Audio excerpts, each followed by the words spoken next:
An underrated aspect to Final Fantasy VIII is honestly the game's humor. This is a pretty funny game.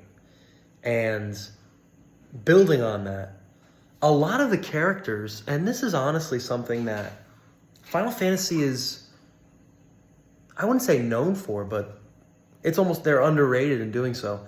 Final Fantasy is a series that, especially the old school games, they have a ton of really likable, comedic characters. Like Final Fantasy VIII, I love Irvine. He's like this cool, suave character, but he's just this loser deep down.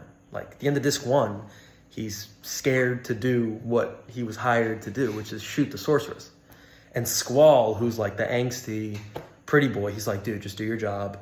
Just do it. That's all you gotta do. He's the one who has to calm him down. And I mean, I think of stuff from like Final Fantasy VII, you know, there's so many great lines with Aerith. There's some funny lines with Barrett. Even Final Fantasy VI, like Sabin, Cyan, Locke. There's so many funny characters. Not funny characters per se, but I want to say funny moments. And oh my gosh, Final Fantasy VI. I missed the hell out of that game. That's such a great game.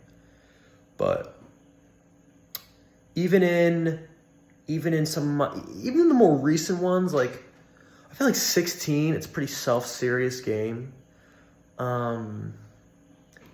Yeah, I mean, there were some towards the later half of the game, once Clive kind of cools off a bit, there's some more cheery moments. But honestly, my favorite part was like right after the intro where you play as Clive and he's a branded and he's like really, he was giving like Guts from Berserk vibes. So that part was really interesting. I feel like Final Fantasy is just, it's a funny series. Final Fantasy VIII in particular, again, funny game, surprisingly.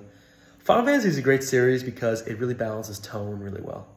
And it's probably my favorite series ever.